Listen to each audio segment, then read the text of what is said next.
Welcome to Balanced Black Girl Podcast. My name is Les. I am your host. I appreciate you tapping in. When I started this show, it was all about the interviews. It was my goal to interview women of color in the wellness space, to bring them on, to educate my audience. But over time, I got a lot of feedback from you all that you like the interviews, but that you love the solos. And the number one request that I always get is more solos. So ask and you shall receive. That is why I'm bringing you solo episode summer. If you haven't noticed, or if you're new around here, I've been doing solo episodes all summer long. So from the end of June through August, it is just me, no guests, solo on the mic. At first, I feel like I did a really good job of being really structured in how I delivered things. And I gotta say, that is really hard to do for a couple months in a row. If you have not yet tried sitting and talking to yourself for an hour and having it make sense, let me say, it is not quite as easy as it looks. And as solo episode summer progresses, I have noticed myself morphing a little bit less of like podcast less into more of just how I really talk. And it may not be as linear as y'all are used to. And I need you to walk on a journey with me because this is what you asked for. Okay. And I'm not a robot. I'm a person. And so sometimes as people, we get a little all over the place. And I'm trying to reel it in and I'm trying to be really linear in how I deliver my messaging, but it's hard. So if today is one of those days where maybe I'm a little all over, I need you to just walk on the journey with me. We can walk on this journey together. Now, a topic that we talk about a lot on this show is journaling. I've done several episodes on journaling throughout the years. I've done so many things where I create prompts and different offerings related to journaling. Actually, just a few months ago, we had Nia Jones, founder of Inside Then Out, here on the podcast talking about journaling. But I did still get some requests after that episode for me to have a solo episode to talk more about my own journaling practices and to go more in depth into things that I've kind of briefly mentioned on the podcast before, but not gone into in detail. So I'm really happy to do that for you today because I think that journaling is such a practical, accessible tool that can support your well-being. It can support your health, your happiness, your own healing journey, wherever you're at. It is truly something that we can all do in some way, shape, or form that doesn't cost a lot of money or require much of us, but can have really profound effects. And I think also we overcomplicate journaling. We make it harder than it needs to be. And so I want to destigmatize some things around journaling for you. I want to make journaling feel a little bit more accessible and doable. And I want to empower you to make journaling whatever it is you want it to be. To not feel like you need to journal like me or you need to journal like someone else or like you're doing it right or you're doing it wrong because that's not a real thing. You can make this tool work for you, and I want to empower you to do so. So first, I want to talk a little bit more about some of my experiences with journaling. I feel like for many of us as kids, we were always either kind of a math and science kid or a language arts kid. And I do think school, particularly in the US, tends to kind of lump people in those two groups of like, you're either good at this or you're good at that. So if you're good at math, you're not a good writer. If you're good at writing and creative things, you're not good at math and science. And one, I think that's BS. I do think that we all probably have our own gifts that we're naturally inclined to, but I do think all of us are able to learn whatever it is we want to learn with the right amount of support. But with all that being said, I still kind of erred on the side of being more of a language arts kid. I wasn't necessarily afraid of math and science, and I didn't do poorly in those areas. But when it came to writing, language arts, things like that was more so where I tended to excel from a pretty early age. And so from a very young age, I took to writing and I was constantly writing things, whether I would journal about my day or, when I was a kid, I would create my own little newspapers and I would write short stories, and writing from the time I was able to do it just became a very natural form of self-expression for me. And it would ebb and flow as I got older. So when I was a young kid, I would do a lot of creative writing. I would write a lot of stories. I really wanted to be a journalist. And so I would create my own little magazines, my own little newspapers.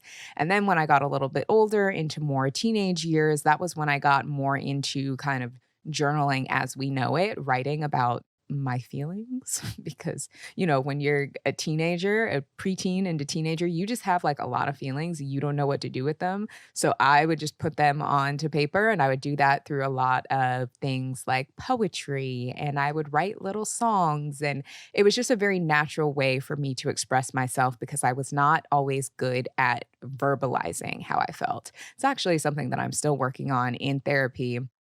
As my therapist is like, if you have an emotion or a feeling, where do you feel it in your body? And I'm like, I don't know, but I can write it down. I can describe it to you. So that's what we're currently working on is me over intellectualizing things. But writing things down has just always been my natural form of expression. And then it wasn't until I got into my 20s where I started having a more structured journaling practice that is kind of journaling as we know it today.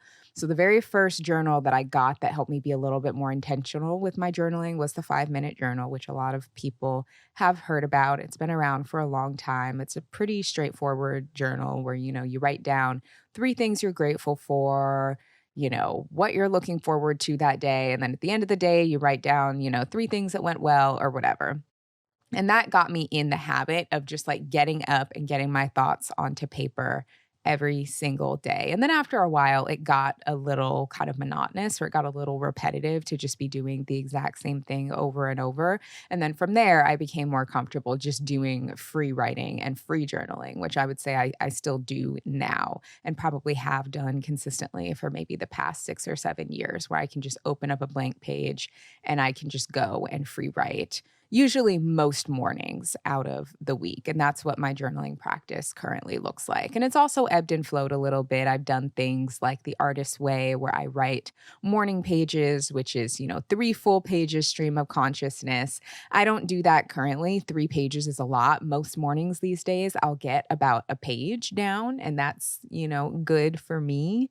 But really, over the past year, my journaling practice has transformed yet again, where I have started incorporating something called best case scenario journaling. And that's what we're really going to get into today.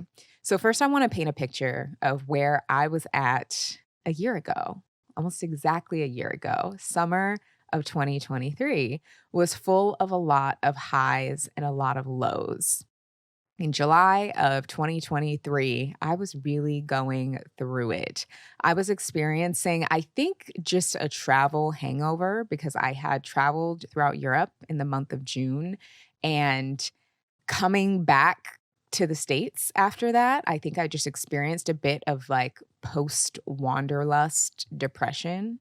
At that time, I had to fully stop the podcast for a while because I thought that I was going to quit. I thought that I was going to end the show because at the time I just felt so much pressure. I had a lot less support to get, you know, the show done each week. I was still working full time in my corporate job and it was just a lot. I was really, really overwhelmed with the production of it. Producing the show was becoming really, really expensive and it was just a lot on my plate and I wasn't necessarily feeling happy with the direction of the show at that time. And so that was kind of weighing on me. And I was feeling like, okay, maybe I just don't want to do this at all. Also, after coming back from Europe, I didn't really know where I was going to live because I had given up my apartment in LA. I'd put all my stuff in storage and I was just kind of vibing. I was staying with my parents and I just was like, okay, what am I doing now? I didn't want to go back to LA. I hadn't come to New York yet. I was still in Seattle, which if you know, follow me, you know, even though it's my hometown, even though I love my family, it's just not my happy place. So I didn't like love being there. And I was just really, really going through it. You know, my job was what it was, wasn't something that I was loving. So I was in a really, really bad spot in the summer of 2023, specifically in July of 2023. Just the mental wasn't great over here. And a lot of the journaling that I had done would be a lot of complaining. I would be writing about everything that was overwhelming me and all of the reasons why I was so anxious and all of the reasons why I was unhappy. And while, yes, it was good to get that down onto paper because I was able to get it out, you know, I didn't necessarily have those thoughts just ruminating. still, it was still feeding and fueling those feelings, and I wanted to feel different, and just ruminating over how I was continuing to feel, whether it was in my mind or on a page, it wasn't helping anything. I have really been in my cooking era lately. It's giving you have food at home. I've been doing so well trying new recipes and meal prepping and actually eating the food that I buy and prepare. And I realize that I'm so much more likely to want to cook at home when I'm excited about creating delicious meals. And one of my favorite ways to make a meal or snack taste amazing is to include Philadelphia cream cheese. Philadelphia makes my favorite cream cheese. It is super creamy, it tastes amazing, and it's versatile enough to add to any recipe or dish. Now, as much as I love a bagel and cream cheese, it's actually my ultimate comfort food. I love having Philadelphia cream cheese with so much more than just bagels because it makes everything creamy and delicious. I love reaching for the original Philadelphia cream cheese, and one of my favorite ways to eat it is with baby bell peppers. So I cut the bell pepper in half, I fill it with the Philadelphia cream cheese, and then I sprinkle everything but the bagel seasoning on top as a snack. It is so good, so filling. It's also amazing in pasta dishes to make your dishes even creamier. I love having Philadelphia cream cheese on sandwiches, in sauces. I mean, the possibilities with Philadelphia cream cheese are truly endless. With football season coming up, I know I'm going to be making fun recipes like buffalo chicken dip with Philadelphia cream cheese as well. Philadelphia makes everything creamier. Visit creamcheese.com for recipe inspiration and to purchase Philadelphia cream cheese so you can start adding it to your recipes at home. We all know how important it is to drink enough water, but we don't talk enough about the different types of water out there and our favorite types of water to drink. I personally love Smart Water Alkaline for staying hydrated throughout the day while having an active life. So whether you're running miles or running meetings, Smart Water Alkaline is for you. On a typical day, we make thousands of decisions and are bombarded with choices from all different directions. And sometimes it's nice to take a step back from overthinking and decision fatigue to be able to make an easy choice. And for me, when it comes to water, especially when I'm on the go, Smart Water Alkaline is an easy choice. Smart Water Alkaline is vapor distilled and tastes so good. You know, when you have water that just tastes pure and is extra refreshing, that is Smart Water Alkaline. It also has a pH of 9.5 and added antioxidant to support active lifestyles. I'm constantly on the go, running from event to event, working out, recording episodes, traveling. So having water I can take with me that fits in my bag and helps me feel my best is essential. Smart Water is an easy choice for people looking to elevate in all areas of their lives in fitness and beyond. When it comes to living my life, there is a lot to overthink, especially when it comes to work, wellness, and getting adjusted in a new city, but at least I don't have to overthink my water. Life's full of choices, and Smart Water is a simple one. Visit drinksmartwater.com to learn more. And so one morning in July of 2023, I was still at my parents' house, and I was about to start journaling, and I thought, what if I write out how I want my day to go? What if I write out exactly how I want to feel and exactly how I want the events of today to unfold? And what if I write that out in like super, super detailed fashion, like microscopic, every single thing that I wear, that I eat, how I exercise, how I want it to feel, every single thing that I want to happen. What if I write about that instead of writing about all of these things that are continuing to make me feel so anxious? And I did. And I continued doing that for a while. And at first, I wouldn't say that I noticed a huge difference. I didn't, it wasn't like overnight I magically started feeling that way. But over a series of weeks and the coming kind of months, I kept doing that. And then when it came time for me to go on my what I thought was going to be my initial short trip to New York, I started writing out about the best case scenario of, my time in New York. And I wrote about the things that I wanted to do when I was there. and the people that I wanted to meet and the dates that I wanted to go on and how I wanted to feel when I was in the city. I started kind of future driving my best case scenario journaling. And a few months later, I was sitting in a coffee shop in New York and I was drinking my little matcha, whatever I'd ordered. I'm pretty sure it was a matcha. And I realized it hit me right then and there. I feel or felt in that moment exactly how my best case scenario journal self had described.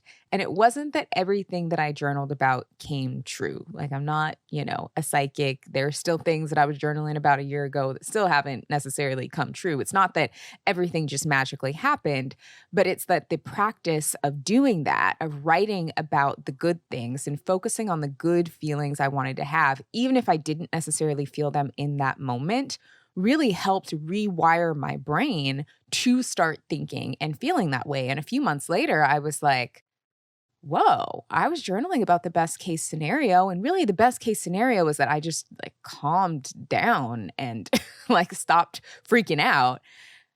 And I'm there. I feel it. I feel that those good ways, those good vibes that I had described in my journal, where I feel more at peace and I feel more at ease and I feel like I can get up and tackle the day and not be so, burdened by these things. I feel that I'm here. That's great. I got to tell people about this. And so I ended up like setting up my phone and, recording just a quick little video of me writing some stuff in a journal. And then I posted about it and I posted about best case scenario journaling. And that was in maybe like September or October of last year. And that post went freaking viral. One of my most viral posts that I've ever had, particularly on Instagram. I think I posted it on Instagram and TikTok, and it did well on both, but it definitely did better on Instagram. Like over 1 million views, just tons of engagement that was actually really positive because y'all know if you get a piece of content on social media that crosses over a certain threshold, usually once it crosses over like 100,000 views, just don't even go to the comments because it's going to be something crazy. But it was so, so positive, and it continued to be so positive, even though it was reaching so many people. And it ended up being this moment where I realized, okay, this can really help people and people are really interested in it. So it's something that I've continued to post about and talk about here and there, but I haven't actually sat down to do a full debrief on best case scenario journaling, the ways that it's helped me, as well as address some of the questions. Because also, too, once you get a post that kind of goes that viral and you get a lot of comments, you try to respond to them all, but it's impossible to. And people ask a lot of questions. And I also realized that people needed kind of a bit of guidance in that area. I will also say if you're interested in best case scenario journaling and you want a bit more of a guided worksheet to help you through it or just a guided prompt journal sheet, I do have that for you. So you can go to the show notes or you can just go to balancedblackgirl.com/best and you can download the best case scenario journal worksheet, which is very free flowing, but hopefully will get you in the right direction if you need a little more support or if a fully blank page feels a little bit too intimidating. But ever since that moment where I realized how much the positive journaling has been helping me, that has really been the focus of my journaling practice. I'd say about 90% of the time. And then the other 10% of the time, I will still maybe go a little Regina George burn book a little bit if if I'm really going through it. And I, will let myself express myself in those ways and still write about, complaining or who pissed me off or whatever. But about 90% of the time, I now focus my journaling practice on the best case scenario journaling, how I want to feel each day, how I want each day to go. And again, it doesn't mean that each day perfectly goes the way that I describe it, but it does rewire my brain to look for the opportunities to see the goodness in each day. And that has been the magic. And some of the things that I have written about, have manifested and have come to life. And that has also been really beautiful too. But I do think that the real magic comes from changing your thought process as opposed to just receiving, the things that you think should happen. Because sometimes we receive the things, sometimes we don't. Sometimes it comes in different timings, sometimes it comes in a different package, and that's okay too. So I don't want you to think, okay, well, if my day didn't go exactly as I described or I didn't get exactly what I want, that it's a failure. It's not a failure. It's a success because it is a positive practice that you're continuing to do each day. So now I want to talk a little bit more about just some of the questions that I was getting and some of the feedback and some of the things that I think people were getting really hung up on because I was getting a lot of questions from people asking me how to do it right or, you know, what should they write about or for how long, and it's fully open and it is fully up to you. And I know for a lot of us, we hate that answer because for so many of us, particularly from our school system, we are taught not to trust ourselves. We are taught that there is a right way to do things, there is a wrong way to do things. There is a right answer, there is a wrong answer. You either go left or you either go right. And if you don't do it perfectly within the lines and by the book, then it's wrong, then it won't work. But I think the beauty of this practice and with it being so open is that you can make it however you want. So I can't tell you what to write for your best case scenario because your best case scenario is yours. I'm not living in your brain or in your body, and I don't live your day to day. Your best case scenario could look totally different than my best case scenario. So me telling you what to say or what to write is not going to be authentic to you. So, really, the only prompt that I follow in my mind is either describe the day that you want to have in detail, assuming all best case scenarios, or if there's something in particular that's on my mind that I am maybe worried about or anxious about, then I will describe how I want that situation to go in best case scenario detail. So let's say, I'm preparing to come record the podcast and I'm feeling a little nervous and I'm feeling a little bit anxious about it. The way that I would write that down as the best case scenario is, my subway is running on time and it's not packed and I get a seat.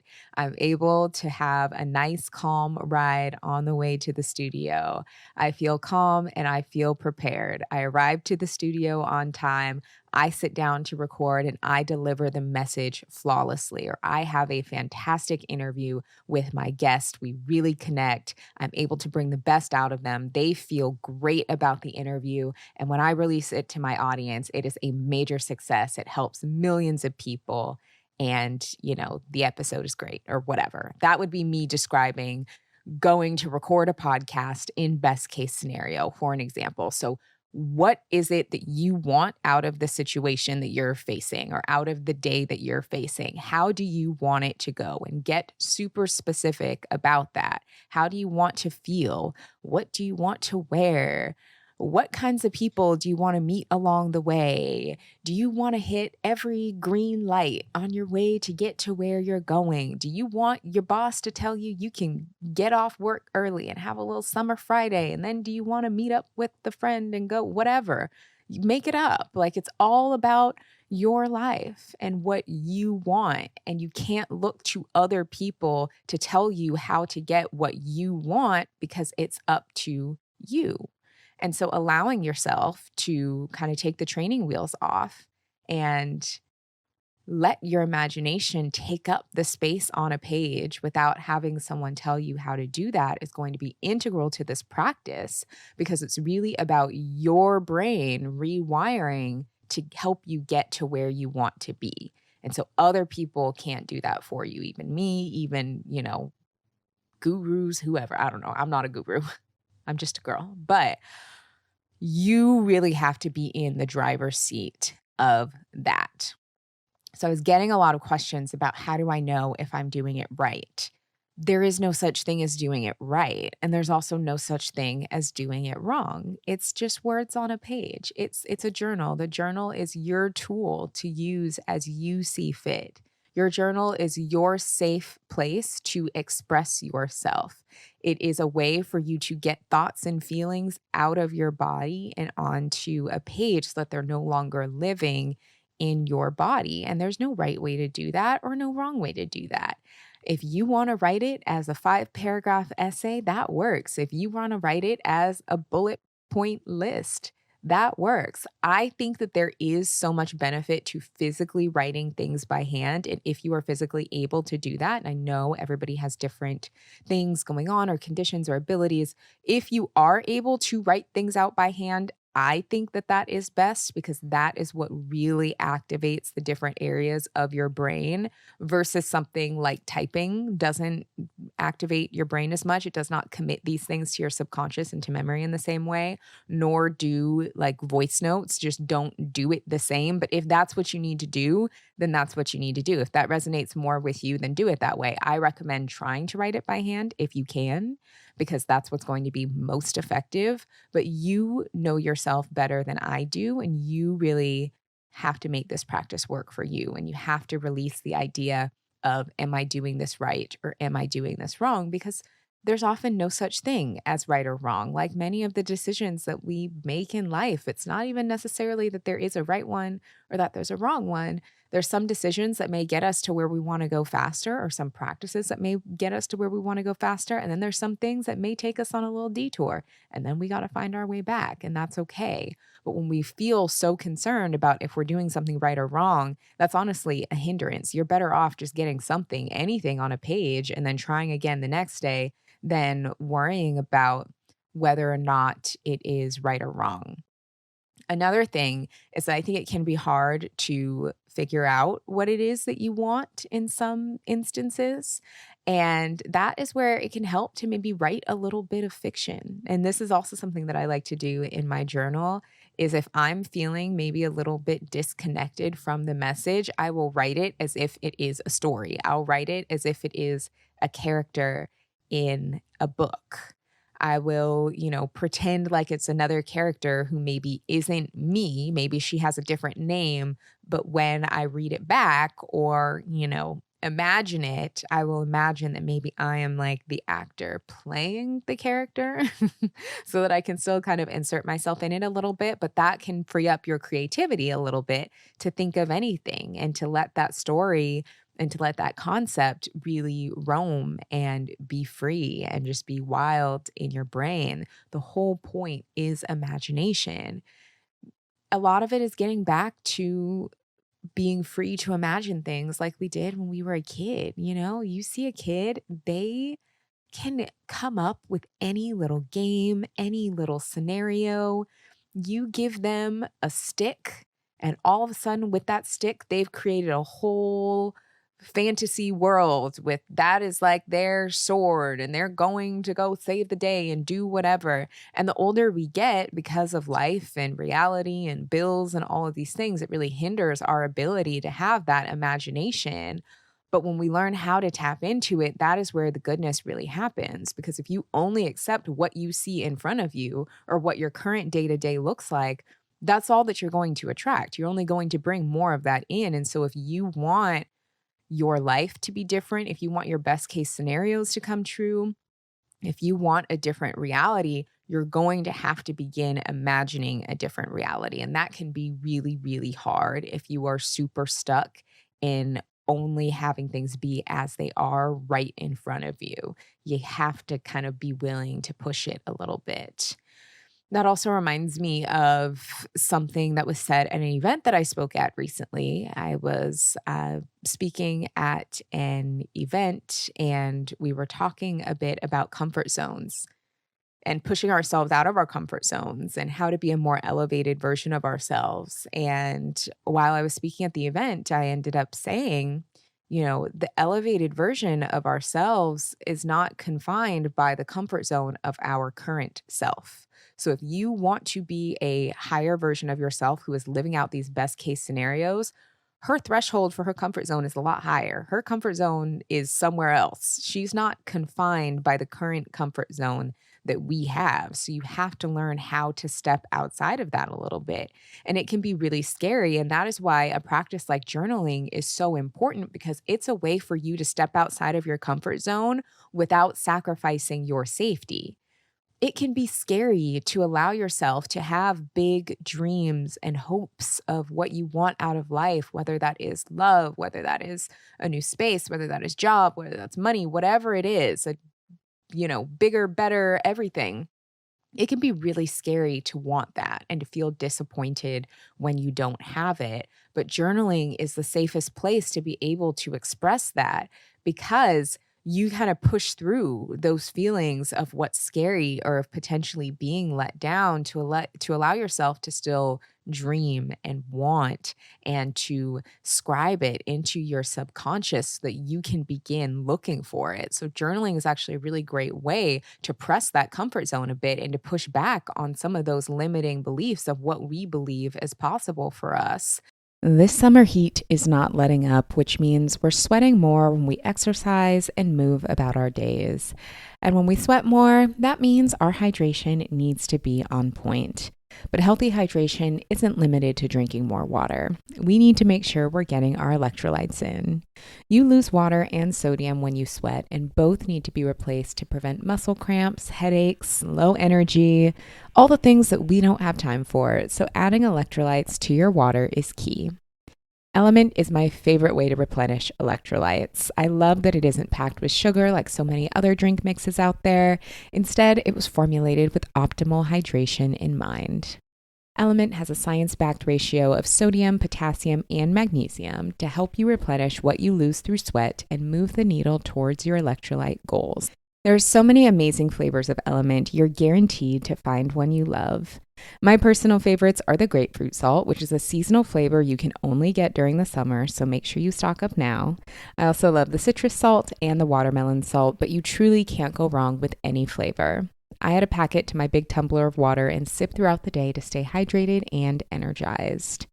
And if you want to take your electrolytes with a bubbly kick, you can try Element Sparkling. Element Sparkling delivers the same zero sugar electrolyte formulation you already know and trust in a bold 16-ounce can of sparkling water. With each can, you're taking a step against sugar and stimulant-loaded drinks, turning the tide towards health. Get your free sample pack of Element with any drink mix purchase at drinkelement.com/balanceless. That's drinklmnt.com/balanceless. And if you're an Element Insider, you have first access to Element Sparkling, a bold 16-ounce can of sparkling electrolyte water. It's pretty safe to say we all love activewear that is comfortable and stylish. So if you're in the market for some new activewear pieces, you've got to check out Rhoback. The best way to describe Rhoback is best fit, best feel. They recently launched a new women's line, and comfortable would be an understatement. They've become my go-to while I'm on the move because I want to look stylish and feel more comfortable than ever. Their stuffy skirts are perfect for when I'm on the go. They're cute, comfortable, and super functional. They actually have liners with grippers so they don't ride up and have hidden pockets in the liners, perfect for carrying everything you need. But let me tell you about their active dress, which I wear all the time when I'm going on walks, running errands. I've even dressed it up to wear it to brunch. It's made with their signature GTG technology, which allows you to keep your dress on when you're on the go and you've gotta go. So basically, they're shorts that easily detach from the dress for simple bathroom breaks. The fabric is lightweight, it's breathable, and so comfortable, and I love how cute and functional it is. I also love Rhoback's Swift, crewnecks, and Tempo hoodies. They're so soft and cozy and are perfect to help you get ready for fall. They also pair well with the shorts, skirts, and layer perfectly over the dress. If you haven't already, it's now time to try out some Rhoback. Use the code BALANCED on rhoback.com for a generous 20% off your first order through the end of the week. That's spelled RHOBACK.com for 20% off all shorts, tanks, dresses, hoodies, and more with the code BALANCED. Stay comfortable with Rhoback. We all know skin changes as we get older, but this is because of collagen. After the age of 21, we start losing 1% of our collagen every year. Collagen is important because it gives natural support and firmness to the skin on your face, so we want all the help we can get maintaining collagen. BioSil helps you generate your own collagen and protects the collagen you already have. Backed by over 30 years of research, BioSil is clinically proven to work for healthier hair, skin, and nails. It's been shown to increase skin elasticity by 89% and decrease the appearance of fine lines and wrinkles by 30%. Since starting it, I've noticed such an improvement in the health and appearance of my skin. I also appreciate how easy the capsules are to take because they're truly tiny and you just take one capsule twice a day, so one in the morning and one before bed. BioSil is also vegan. It doesn't contain any collagen from animals and is GMO free and is safe for those who are pregnant or breastfeeding. Get 30% off your first product order on BioSil's website with the code BALANCEDLESS. Again, that's code BALANCEDLESS for 30% off your first product order or subscription exclusively on biosil.beauty. That's BIOSIL.beauty to start taking care of your skin from the inside out. These statements have not been evaluated by the Food and Drug Administration. This product is not intended to diagnose, treat, cure, or prevent any diseases.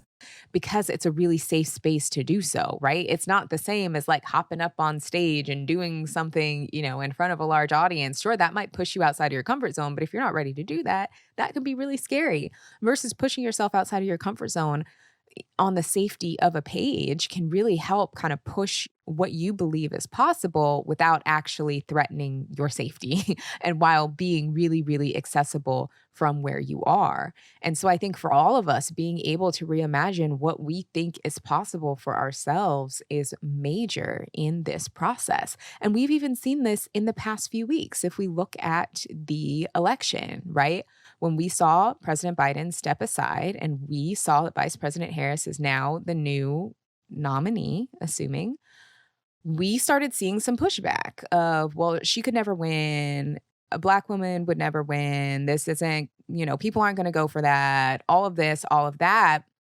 And while I understand obviously where that comes from lived experience of misogyny, misogynoir that so many of us have experienced, this is an invitation for all of us to push a bit of what we think is possible. Those things are never going to change until somebody does it, until we push that boundary of what is possible. So this is an example of collectively what it looks like to push the boundary of what's possible. And if the first kind of knee-jerk reaction is resistance and feeling like, oh, can't do that. We can't do that. We can't have that.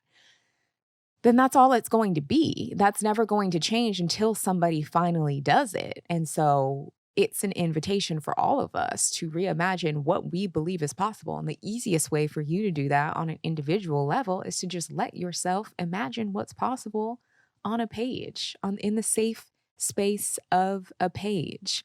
And nobody has to read it. Nobody has to see it. It's not for anyone else. It's just for you. Even if you were like nervous to have it on a piece of paper, you can shred it, burn it. Maybe don't burn it. We're not starting any fires. But you can get rid of it after that. It is purely for your own self expression to help your brain believe what is possible for you. And I think that if you try it, particularly try looking for that best case scenario, looking for that positivity, looking to push the boundaries of what you believe is possible for yourself, and doing that consistently, adopting this practice, and maybe just saying, okay, 3 mornings a week for a couple months, I'm going to try this.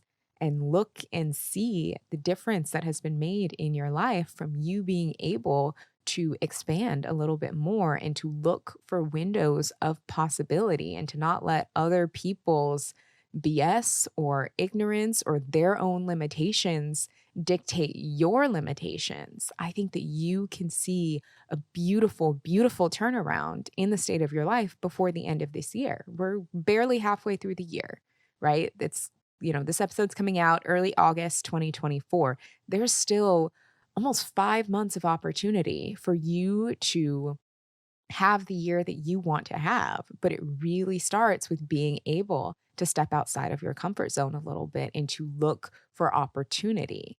So many of us are primed to see the worst case scenario, and we do that to protect ourselves. And yes, it is great to have a contingency plan and to be prepared for, how things may go. But the odds are it's a 50-50 shot. So why do we put all of our eggs in the basket of something not working out when for a lot of things there's like a 50-50 chance that they could work out? So I think that we should distribute our effort and our energy equally? Like, what if it doesn't work out, but also what if it does? And are you prepared for both? Okay, have a backup plan if something doesn't work out or a contingency plan, but also have a success plan. What are you going to do if that thing does work out? And how are you ready for that? And how are you preparing yourself for that? Again, most of that comes from up here. And the best way to train yourself for that is to practice it daily.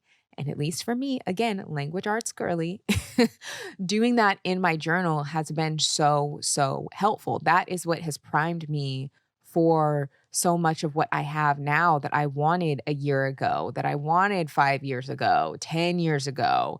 That practice of getting my brain ready to receive it in my journal is key. It's what's helped, not self-sabotage, because so many of us do that. And I've self-sabotaged in so many ways. And there are still some areas of my life where I can recognize, ooh, I'm self-sabotaging a little bit.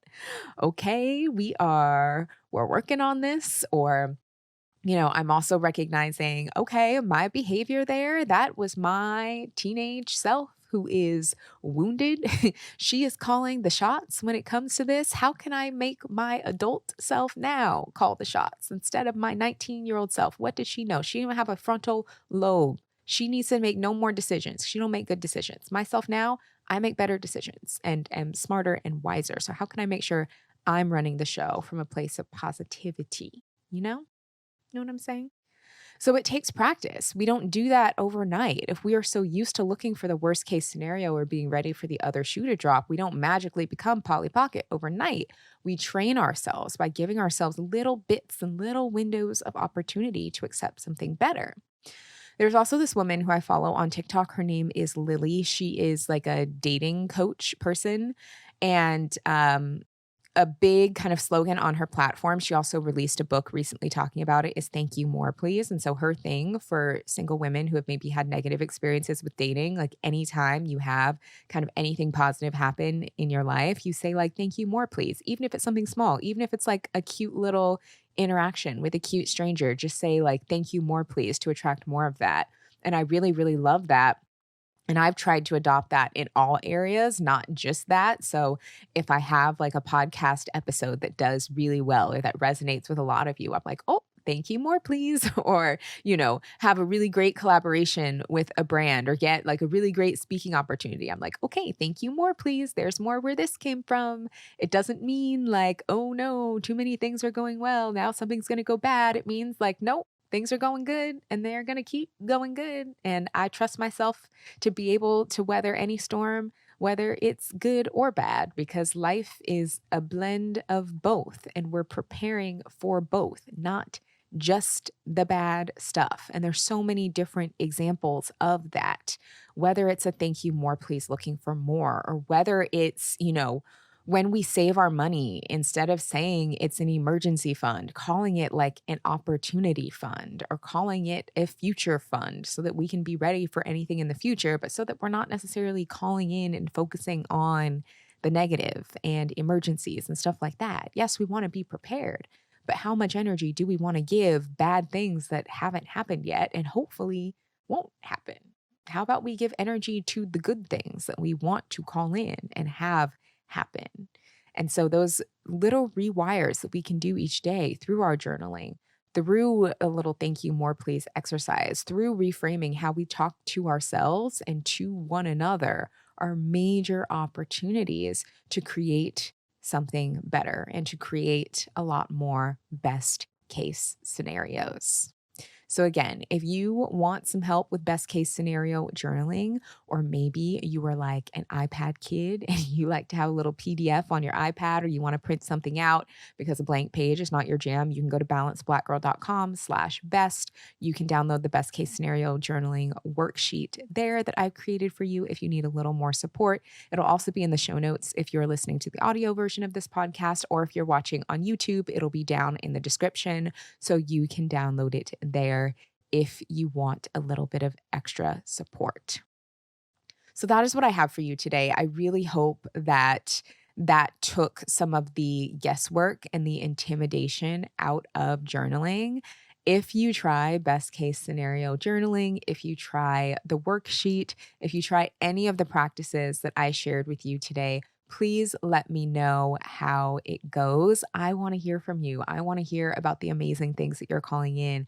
I want to hear about the good ways that you are rewiring your brain. Again, remember, it's not necessarily about certain things that you write about happening. It's about your ability to see opportunity and to see and to call in good. And so you may call in good things that are a little bit different from what you described, but your willingness to look for the best case scenario and to look for that goodness and the opportunity is the win. So even just putting your pen to paper and being willing to do that and show up for yourself each day with that practice is the win, regardless of the outcome. So I hope you enjoyed this episode. I hope that it was helpful for you in your journaling practice. If you're looking to switch up your journaling practice a little bit, if you're looking to call in some more goodness, if you've maybe seen me talk about best case scenario journaling and you wanted to learn a little bit more about how I did it, I hope that that rundown was helpful. If you enjoyed this episode, please make sure that you are subscribed to Balanced Black Girl. Oh, you can subscribe on Apple, you can subscribe on Spotify, you can subscribe on YouTube. I have to say, our YouTube community is popping right now. The YouTube algorithm has shown favor upon us, which I'm very grateful for because we've had so many new people find the show and find the channel over on YouTube. So if you enjoy Balanced Black Girl on YouTube, please make sure you subscribe, share it with a friend who you think it may help. If you are an audio girly, which felt I'm an old school podcast listener. So like I'm an old school audio podcast girly too. I get it. Thank you so much for holding us down on Apple and Spotify. I would love to see more reviews. Reviews really, really help the show so much. It gives us good feedback. It helps us get good guests. It tells Apple, Spotify that people like the show, that they're listening. It helps serve the show to more people. So if you have not yet left us a 5-star rating and review, because we aim for it to be 5-star experience girlies, please make sure that you drop your 5 stars there. I would really, really love to see those number of reviews that we have go up so that people can put some respect on this show and realize how our balanced baddies who listen to Balanced Black Girl show up and show out. So again, if you enjoyed this episode, if you enjoy Balanced Black Girl, I would really appreciate your rating and review. And again, if you want to try out best case scenario journaling for yourself and you want to use my journaling worksheet that I created for you, you can go to balancedblackgirl.com/best. Again, that's linked in the show notes and in the YouTube description to download that worksheet. That was a mouthful to say. I don't know what I was about to say. I was about to say something different. I don't know what it was, but those were the words that I meant to say. Got them out.